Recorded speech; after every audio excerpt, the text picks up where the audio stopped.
Hi friends, welcome to the UPSC PCS forum. हमने start किया था जियोमॉर्फोलॉजी और आज इसमें हम देखेंगे theories of distribution of continents and ocean on earth. इसमें हमने 38 नंबर क्वेश्चन तक देख लिया था। आज 39 नंबर क्वेश्चन से स्टार्ट करेंगे और इसके पहले मैं आपको बोलूँगी प्लीज़ फ्रेंड्स, अगर आपने चैनल को शेयर एंड सब्सक्राइब नहीं किया है तो चैनल को ज़रूर शेयर एंड सब्सक्राइब करें। कमेंट सेक्शन में बताना ना भूलें वीडियो कैसा लगा आपको। और ये एमसीक्यू सीरीज हम एनसीईआरटी का स्टार्ट किए हुए हैं, जिसमें हमने हिस्ट्री को काफ़ी अच्छे से कंप्लीट किया हुआ है। ज्योग्राफी का डिटेल वीडियो भी बना हुआ है, अगर आपने नहीं देखा है तो जाके ज़रूर देखें।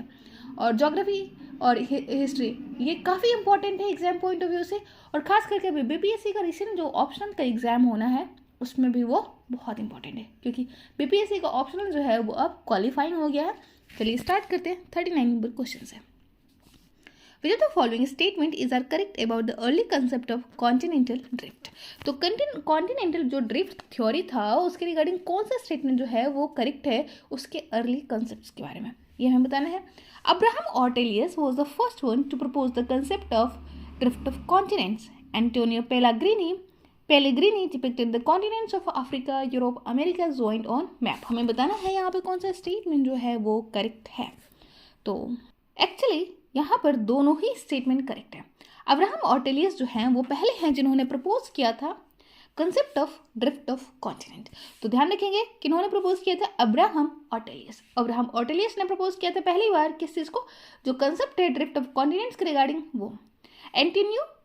एंटोनियो पेलेग्रिनी डिपिक्ट करते हैं continent Africa, Europe and America joined under map. तो दोनों ही स्टेटमेंट हमारे यहाँ पे करेक्ट हो जाते हैं। राइट आंसर हो जाएगा हमारा ऑप्शन नंबर सी। स्टेटमेंट 1 और 2 जो है वो करेक्ट है। एक बार हम इसको एक्सप्लेनेशन के थ्रू भी देख लेते हैं। तो दोनों ही थ्योरी कॉन्टिनेंटल ड्रिफ्ट के अर्ली कंसेप्ट के रूप में जाने जाते हैं, ठीक है। और वो पहले अब्राहम ऑर्टेलियस थे जो एक डच मैप मेकर थे। अब्राहम ऑर्टेलियस कौन थे? एक डच मैप मेकर जिन्होंने प्रपोज किया था a possibility of 2 Americas, Europe and Africa to be once join together in 1596 में। उसके बाद एंटोनियो पेलेग्रिनी जो है उन्होंने मैप शुरू किया था 3 कॉन्टिनेंट का, America, Europe and Africa together. 40 number question देख लेते हैं। Consider the following statement. Alfred Wegener, a German meteorologist, put forward a comprehensive continental drift theory in 1912. According to Wegener, a Pangaea broke away from Panthalassa 200 million years ago. Panthalassa was a supercontinent floating over a Pangaea, the mega ocean. The Pangaea split into Laurasia and Gondwana. हमें बताना है यहाँ पे कौन सा statement जो है वो करेक्ट है। तो पहला स्टेटमेंट बिल्कुल करेक्ट है कि अल्फ्रेड वेगनर जो हैं वो एक जर्मन मेट्रोलॉजिस्ट हैं और वो कॉम्प्रिहेंसिव कॉन्टिनेंटल ड्रिफ्ट थ्योरी को लाते हैं 1912 में। ध्यान रखेंगे इससे रिगार्डिंग एग्जाम में क्वेश्चन डायरेक्टली पूछा जाता है और मेरे डिटेल वीडियो में भी इसको काफ़ी अच्छे से समझाया है। तो अगर आपने नहीं देखा है तो जाके ज़रूर देखिए। सेकेंड है, अकॉर्डिंग टू वेगनर, पैंजिया जो है वो ब्रोक अवे हो जाता है किससे? पैंथलासा से 200 मिलियन ईयर्स एगो। ये भी बिल्कुल सही बात है। पैंजिया क्या होते हैं? एक्चुअली ये सुपर कॉन्टिनेंट होता है। सुपर कॉन्टिनेंट जो होता है वो कौन होता है? पैंजिया होता है। जबकि मेगा ओशियन, जिसको सुपर ओशियन भी कह सकते हैं, वो होता है पैंथलासा। थर्ड नंबर ऑप्शन है हमारा, पैंथलासा वजह super continent floating over Pangaea the mega ocean. देखिए यहाँ पे जो स्टेटमेंट है वो एक्सचेंज हो गया, क्योंकि यहाँ पे वो बोला जा रहा है कि पैंथलासा जो है वो एक सुपर कॉन्टिनेंट है। नहीं, पैंथलासा सुपर कॉन्टिनेंट नहीं है, पैंजिया एक्चुअली सुपर कॉन्टिनेंट है और पैंथलासा जो है वो एक मेगा ओशन है। तो यहाँ पे पैंजिया जो है वो फ्लोट करता है किसके ऊपर? पैंथलासा के ऊपर, ना कि पैंथलासा जो है वो फ्लोट करता है पैंजिया के ऊपर। फोर्थ नंबर ऑप्शन है, Pangaea split into Laurasia and Gondwana land. तो पैंथलासा जो पैंजिया होता है वो किसमें टूट जाता है? लॉरेसिया और Gondwana land. Laurasia northern part होता है, गोंडवाना सदर्न पार्ट होते हैं। इंडिया जो होता है वो पार्ट होता है गोंडवाना लैंड का। 1, 2, 4 एक जो है वो हमारा राइट आंसर हो जाएगा। Option number C is the right answer.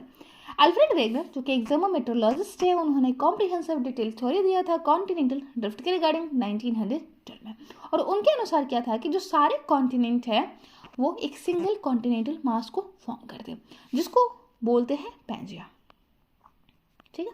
और वो सराउंडेड होते हैं, पैंजिया जो होता है वो सराउंडेड होता है मेगा ओशन से, जिसको बोलते हैं पैंथलासा। सुपर कॉन्टिनेंट को कहते हैं पैंजिया, जिसका मतलब होता है ऑल अर्थ। तो ध्यान रखेंगे पैंजिया का मतलब होता है all earth. The mega ocean उसको बोलते हैं पैंथेरासा, मतलब ऑल वाटर, जिसको सुपर एंड वो बताते हैं कि 200 मिलियन ईयर्स एगो क्या होता है कि सुपर कॉन्टिनेंट जो पैंजिया है वो स्प्लिट होना स्टार्ट हो जाता है और सबसे पहले वो दो भागों में बढ़ते हैं। लार्ज कॉन्टिनेंटल मास जो होते हैं लॉरेशिया और गोंडवाना, और land forming the northern and southern component respectively, यानी लॉरेशिया जो पार्ट होता है वो नॉर्दर्न पार्ट होता है और सदर्न पार्ट जो होता है उसका नाम होता है गोंडवाना। सब्सिक्वेंटली लॉरेशिया और गोंडवाना लैंड जो होते हैं वो छोटे छोटे पार्ट्स में बढ़ते जाते हैं। ठीक है, पैंजिया एक सुपर कॉन्टिनेंट होता है जो फ्लोट करता है मेगा ओशन, जिसको हम पैंथेरासा कहते हैं। नेक्स्ट क्वेश्चन यानी 41 नंबर क्वेश्चन देख लेते हैं। जब the following can be surely stated as an evidence in support of continental drift theory of Alfred Wegener. तो इनमें से कौन सा है एविडेंस जो स्टेट करता है, सपोर्ट करता है continental drift theory Alfred Wegener के द्वारा जो दिया गया था 1912 में, उसके regarding. Ancient rock 2000 million years ago Brazil coast matches with those from the western Africa. The Tillite deposits in Africa, Madagascar, Antarctica and Australia. Gold placer deposits of Ghana coast and gold-bearing veins in Brazil. Misfit of shorelines of Africa and South America. हमें बताना है यहाँ पे कौन सा statement जो है वो करेक्ट है। एक्चुअली कॉन्टिनेंटल ड्रिफ्ट थ्योरी जो है अल्फ्रेड वेगनर को दिया गया था, तो उनके रिगार्डिंग उन्होंने बहुत सारी स्टेटमेंट दी थी एविडेंस के रूप में कि जो पैंजिया है वो एक सुपर कॉन्टिनेंट था और पैंथेरासा जो है वो एक मेगा ओशन था, और बाद में वो एक दूसरे से क्या होते हैं ड्रिफ्ट होते हैं, वो स्मॉलर पार्ट्स में बढ़ते हैं। तो उसके पीछे क्या रीज़न था, उन्होंने क्या लॉजिक दिया था, ये वही स्टेटमेंट हमें बताना है। तो बिल्कुल पहला जो है एंशिएंट रॉक जो कि 2000 मिलियन ईयर्स एगो है ब्राज़ील कोस्ट का, मैच करता है वेस्टर्न अफ्रीका से। तो वेस्टर्न अफ्रीका आप ध्यान रखेंगे ब्राज़ील कहाँ का पार्ट है, ब्राज़ील आपका पार्ट होता है सदर्न अमेरिका का। तो ध्यान रखेंगे कि सदर्न अमेरिका ये हमारा नॉर्दर्न अमेरिका हो गया, ये सदर्न अमेरिका हो गया, और ये हो जाता है हमारा अफ्रीका। सॉरी, थोड़ा सा मैप गड़बड़ हो गया।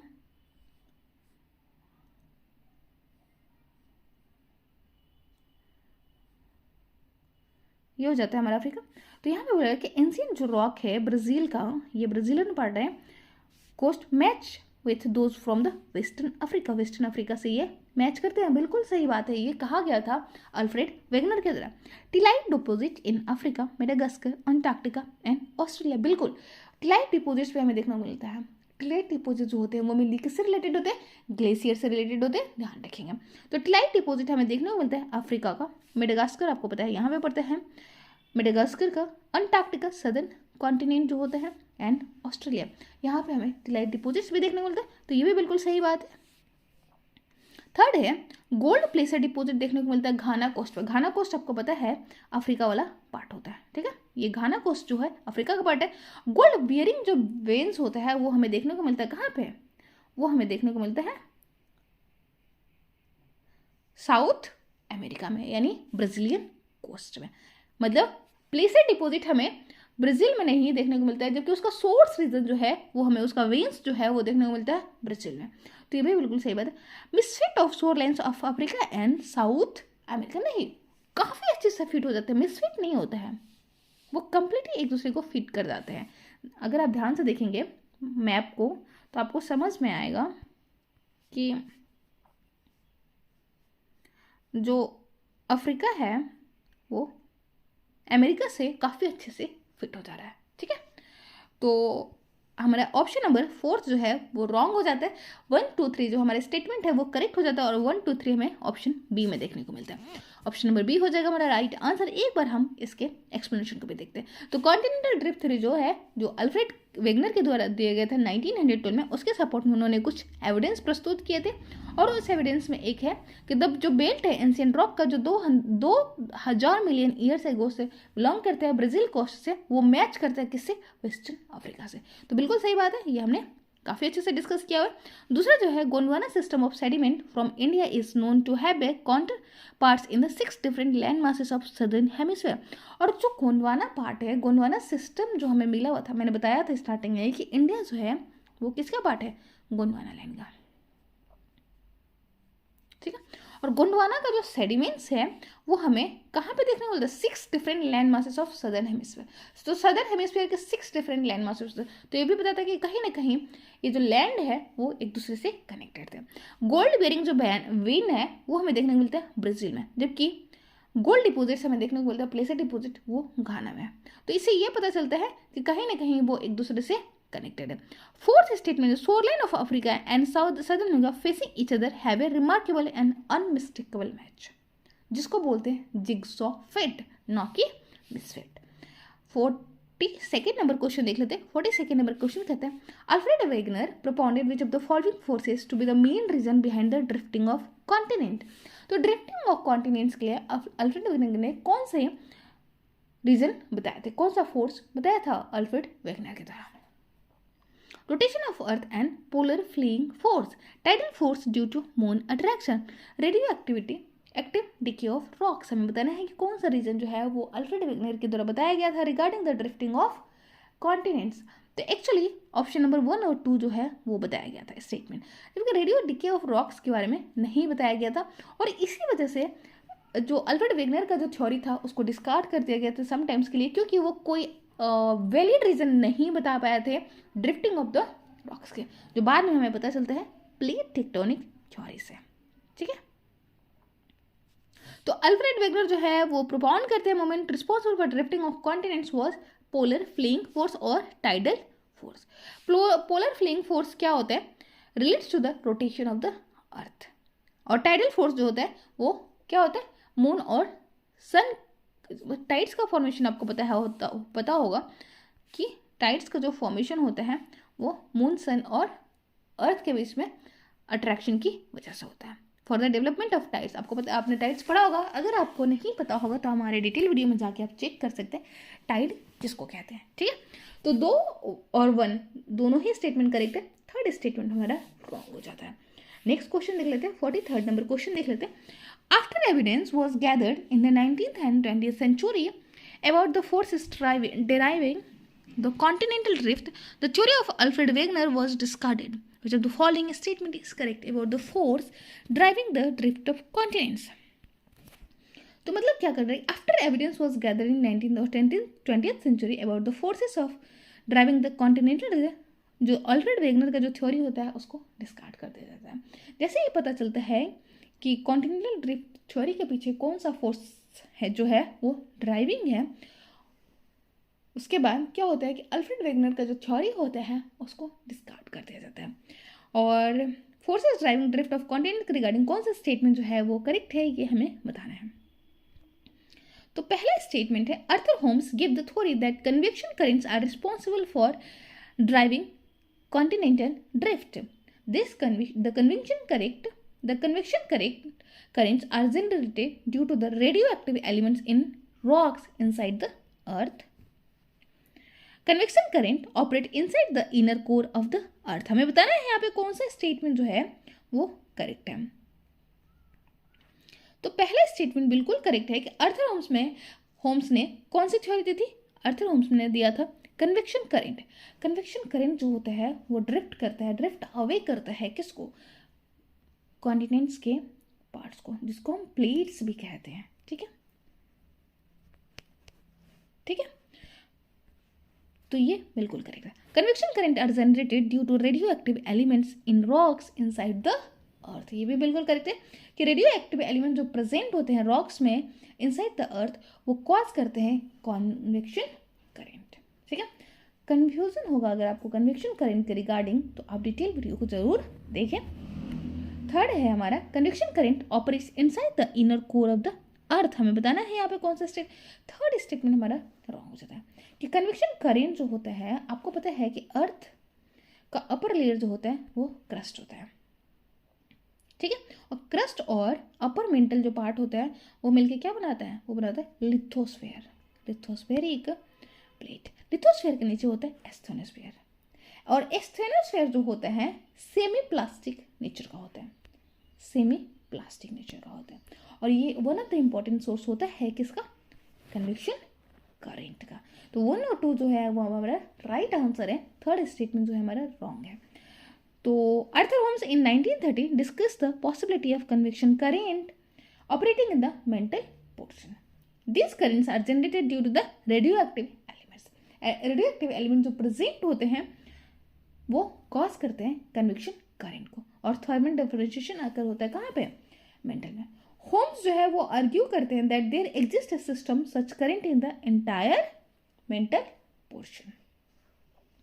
This was an attempt to provide an explanation the issue of the force, जो कि जो कौन थे, अल्फ्रेड वेगनर, वो पोलर फ्लेइंग फोर्स और टाइडल फोर्स की बात कर रहे थे, उसको डिस्कार्ड कर दिया गया था. 44th नंबर क्वेश्चन देख लेते हैं. Consider the following statement. After the world war second oceanic floor relief was mapped using modern technique. Second है mid oceanic ridges with volcanic eruption were found after the mapping of the oceanic floor. Paleomagnetic studies of rock of the ocean floor revealed that the continental rocks were younger than oceanic rocks. हमें बताना है यहाँ पे कौन सा statement जो है वो करेक्ट है. तो पहला स्टेटमेंट बिल्कुल करेक्ट है कि वर्ल्ड वॉर सेकेंड के बाद क्या होता है, को ओशनिक फ्लोर आपको पता है कि जैसे हमारे अर्थ सरफेस पे, कॉन्टिनेंटल सरफेस पे रिलीफ पाए जाते हैं डिफरेंट टाइप का, जैसे कि माउंटेन, प्लेट्यू, प्लेन्स, ये सारे ही रिलीफ हमें कहाँ पे देखने को मिलते हैं, ये सब टाइप के रिलीफ हमें देखने को मिलते हैं कहाँ पे, वो हमें ओशनिक फ्लोर पे भी देखने को मिलता है. और ये हमें पता चलता है after the using of modern technique. Modern technique कब आती है, वो वर्ल्ड वॉर सेकेंड के बाद हमें देखने को मिलते हैं. सेकेंड स्टेटमेंट जो है mid oceanic ridges with volcanic eruption were found after the mapping of the oceanic floor. बिल्कुल सही बात है कि मैपिंग जैसे ही ओशनिक फ्लोर का करते हैं तो हमें वोल्केनिक इरप्शन का पता चलता है मिड ओशनिक रीजन में. ये भी बिल्कुल सही बात है. थर्ड स्टेटमेंट जो है हमारा वो रॉन्ग हो जाता है कि पैलियोमैग्नेटिक स्टडीज जो है रॉक का ओशनिक फ्लोर रिवील करता है किसको, कि कॉन्टिनेंटल रॉक जो है वो यंगर है ओशनिक रॉक से. नहीं, कॉन्टिनेंटल जो रॉक है वो उनका फॉर्मेशन पहले हुआ है, जबकि ओशनिक रॉक का जो फॉर्मेशन है वो होते रहता है, मतलब वो यंगर है in comparison to continental rocks.